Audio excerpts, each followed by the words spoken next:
Hello everyone, in this video I want to show you how to install Python program, okay?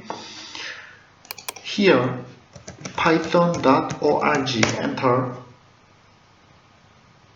and here Windows, click, and the latest version, click,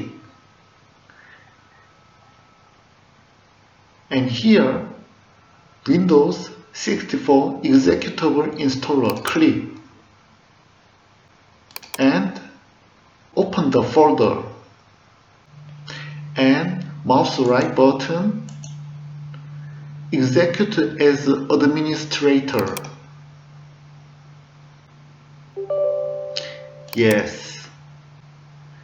Add Python to path, okay?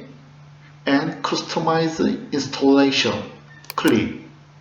Here, next. And we will change the path.